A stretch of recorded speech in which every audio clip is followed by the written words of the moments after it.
Oxfam की report भी है, तो उससे आप ये बात समझ भी सकते हैं कि जैसे भारत में देखें तो 73% से ज़्यादा इनकम पूरे साल की 1% आदमी की जेब में जाती है। अब ये 1% कौन है? ये 1% वही है जो बड़ा उद्योगपति है, बड़ा व्यापारी है, ये वही 1% है, निम्न वाला नहीं आता उसमें। ये वो 1% है जिसकी जेब में 73% अर्निंग जा रही है। आप इसको देख सकते हो। और पीछे जितनी ऑक्सफैम की रिपोर्ट देखेंगे, पीछे पीछे 2014 में देखेंगे, 2010 में देखेंगे, 2000 में देखेंगे, तो ये जो ग्राफ था ये ऐसे करके था। कभी आपको मिलेगा 40%, 1% की जेब में जा रहा है, फिर 45%, 50%, ये ऐसे बढ़ता जा रहा है।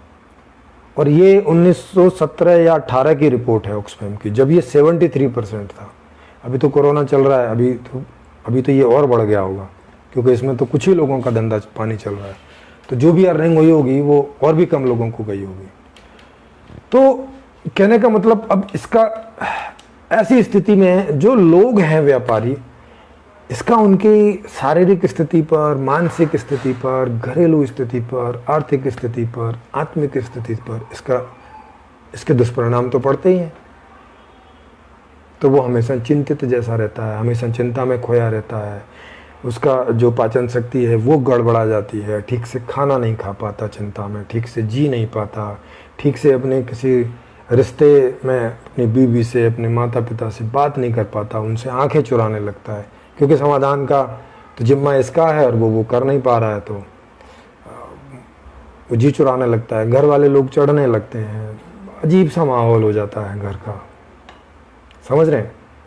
ऐसा जीवन हो जाता है लगभग अधिकांश व्यापारियों का। ये थोड़ा सा 1% वाले जो व्यापारी हैं, इनको आप छोड़ दो तो 1% तो बहुत कम है। अगर हम मेजोरिटी में देखें तो इसका मतलब है कि अधिकांश जो व्यापारी हैं वो एवरेज से खराब जिंदगी जीते हैं। केवल 1, 2, 3, 4% व्यापारी हैं जो एवरेज से ऊपर की जिंदगी जीते हैं।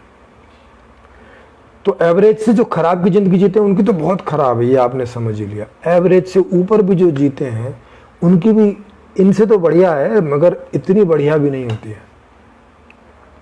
चूंकि वो बड़े व्यापारी होते हैं तो उन्हें इन बड़ी जैसे पार्टियां हैं, इन जो पार्टीज हैं, पॉलिटिकल पार्टीज हैं, गुंडे हैं नेशनल लेवल के, उन सबके साथ इन्हें मांडवाली करके रखनी पड़ती है। उन्हें हर महीने हफ्ता देना है, चंदा देना है, फिर बाकी भी जो सोशल वाले हैं वो भी वहाँ पहुँच जाते हैं कि भाई आप बच्चों को पढ़ाने के लिए दीजिए, वो दीजिए।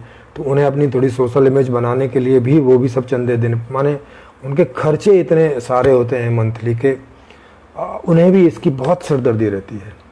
अब ऐसी रहती है तो क्योंकि 2 नंबर का जीवन तो वो जीते हैं, तो 2 नंबर का काम भी करते हैं।